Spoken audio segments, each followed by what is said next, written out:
मित्रांनो, व्हिडिओ सुरू करण्याअगोदर या रिझल्टमध्ये CA परीक्षेमध्ये जे विद्यार्थी पास झाले त्या सर्वांचं मी हार्दिक अभिनंदन करतो आणि आपल्या आजच्या व्हिडिओला सुरुवात करतो. मित्रांनो, आता आपला रिझल्ट लागला, पण आपण जे पेपर लिहिले ते कसे लिहिले ते आपल्याला जर परत बघायचे असतील, त्यामध्ये आपण काय चुका केल्या, मार्क कसे आपले वाढले किंवा कमी झाले, हे सगळं जर आपल्याला बघायचं असेल, आपण आपला पेपर कसा लिहिला आहे ते जर बघायचं असेल तर आपल्याला ते पेपर मागवावे लागतील. मग ते मागवण्यासाठी आपल्याकडे दोन पद्धती आहेत. एक म्हणजे ICAIच्या वेबसाईटवर जाऊन आपण आपले पेपर मागवू शकतो, किंवा दुसरी एक पद्धत आहे ती म्हणजे RTI थ्रू आपण 10 रुपयात अगदी सगळेच पेपर आपण मागवू शकतो. ICAIवर जास्त पैसे लागतील, पण RTI थ्रू आपण 10 रुपयात आपले सगळे पेपर मागवू शकतो. मग ते कसे मागवायचे हेच आपण आजच्या व्हिडिओमध्ये बघणार आहोत. तर मित्रांनो, जर RTI थ्रू आपल्याला जर पेपर मागवायचे असेल तर आपल्याकडे काय काय असणं आवश्यक आहे तर ते बघूयात.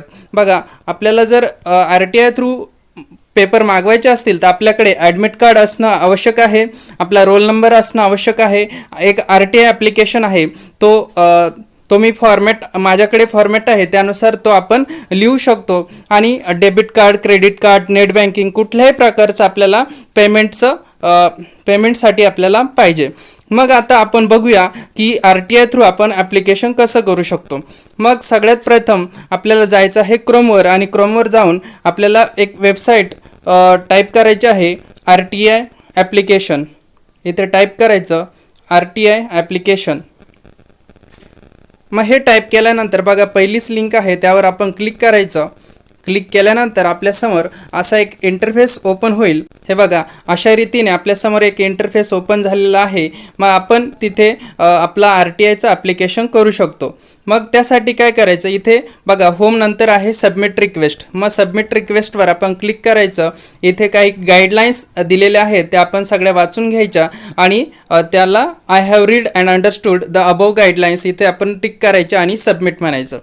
सबमिट म्हटल्यानंतर बघा, आपल्यासमोर असा एक इंटरफेस ओपन झालेला दिसेल. त्यानंतर आहे select ministry department apex body. इथे आपण एक बॉडी सिलेक्ट करायची. मग ती कोणती बॉडी आहे तर ती आहे मिनिस्ट्री ऑफ कॉर्पोरेट अफेअर्स. मग इथे आपण सर्च करायचं मिनिस्ट्री ऑफ कॉर्पोरेट अफेअर्स. त्यानंतर सिलेक्ट पब्लिक ऑथॉरिटी. पब्लिक ऑथॉरिटीमध्ये आपल्या इन्स्टिट्यूटचं नाव टाकायचं, the institute of chartered accountants of India, बरोबर. मग त्यानंतर खाली आहे personal details of RTI applicant. ज्या विद्यार्थ्याचं आपण ॲप्लिकेशन करत आहोत त्याचं पर्सनल डिटेल इथे टाकायचे आहे. मग सर्वात पहिलं आहे ईमेल ID. मग इथे आपण आपला ईमेल ID टाकायचा. त्यानंतर खाली दिलेला आहे मोबाईल नंबर. मग मोबाईल नंबर इथे आपण टाकायचा. त्यानंतर खाली दिलेला आहे कन्फर्म ईमेल ID. जो आपण ईमेल ID टाकला तो इथे कन्फर्म करायचा. त्यानंतर खाली आपलं नाव टाकायचं. नंतर आपलं जेंडर सिलेक्ट करायचं, मेल असेल तर मेल, फिमेल किंवा थर्ड जेंडर. त्यानंतर आपला ॲड्रेस खाली टाकायचा. संपूर्ण आपण इथे ॲड्रेस टाकायचा. आपला पिनकोड टाकायचा. कंट्री इथे सिलेक्ट करायची, इंडिया सिलेक्ट केली. त्यानंतर स्टेट सिलेक्ट करायचं. आपण जर आंध्र प्रदेश असेल, बिहार असेल, चंदीगड असेल, महाराष्ट्र असेल, आता मी इथे महाराष्ट्र सिलेक्ट करतो आहे. त्यानंतर स्टेटस, आपण रुरल एरियामध्ये राहता की अर्बन एरियामध्ये राहता ते आपण इथे सिलेक्ट करायचं. इथे रुरल मी सिलेक्ट केलं. आपण एज्युकेशनल स्टेटस, आपण लिटरेट आहोत की इलिटरेट. आता जर आपण CAचे विद्यार्थी आहोत म्हणजे लिटरेटच आहोत, बरोबर. मग इथे लिटरेट म्हणून आपण सिलेक्ट केलं, आणि आपलं काय एज्युकेशन झालेलं आहे ते आपण इथे सिलेक्ट करायचं. मग इथे सिलेक्ट केलं मी अबोव ग्रॅज्युएट. आपला फोन नंबर इथे आलेला आहे. मग त्यानंतर सिटिझनशिप, आपलं सिटिझनशिप इंडियन आलेलं आहे. Is the applicant below poverty line. जर बिलो पॉवर्टी लाईनमध्ये असू तर इथे एस म्हणायचं, आणि एस केल्यानंतर आपल्याला ते 10 रुपयेसुद्धा भरण्याची आवश्यकता नाही, आणि जर नसू तर आपल्याला ते 10 रुपये भरावे लागतील, बरोबर. मग त्यानंतर आपल्याला इथे text for RTI request application. मग इथे आपल्याला ॲप्लिकेशन लिहायचं आहे. मग तो ॲप्लिकेशन कसा लिहायचा ते आपण आता सगळ्यात पहिले बघू.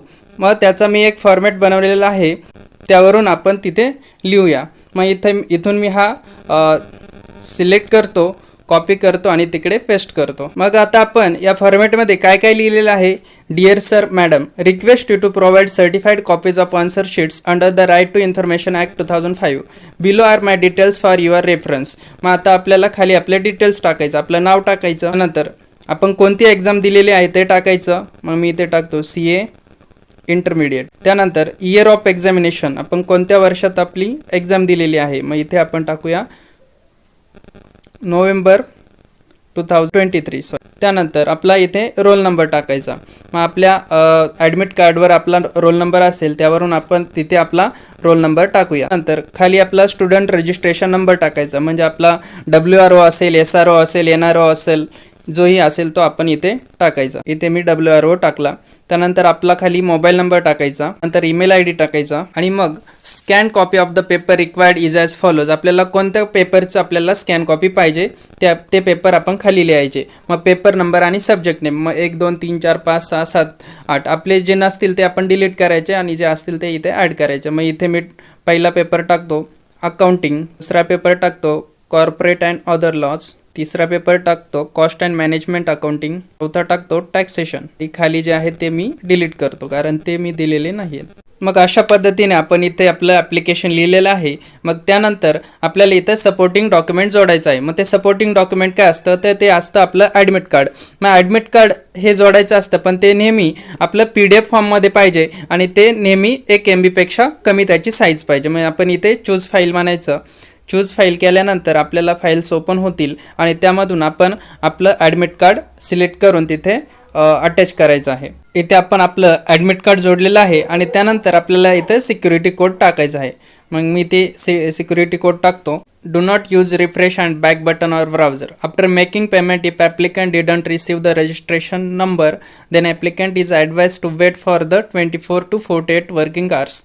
मग आपलं पेमेंट झाल्यानंतर तरी आपल्याला रजिस्ट्रेशन नंबर मिळाला नसेल तरी आपण 24 तास ते 48 तासापर्यंत आपण वेट करायचं, परत आपण अप्लाय करायचं नाही. मग मी इथे आता पेमेंट करतो.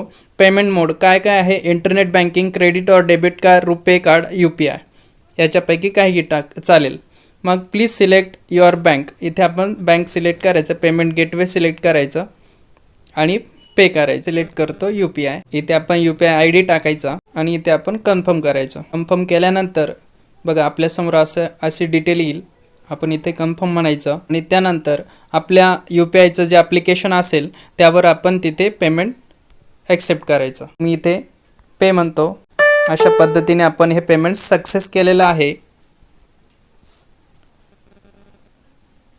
Your transaction status is success. Okay. बघा अशा पद्धतीने आपण RTIसाठी ॲप्लिकेशन केलेलं आहे. त्यानंतर आपल्यासमोर असा इंटरफेस ओपन झालेला आहे आणि आपल्यासमोर इथे आपल्याला रिसिप्ट मिळालेली आहे.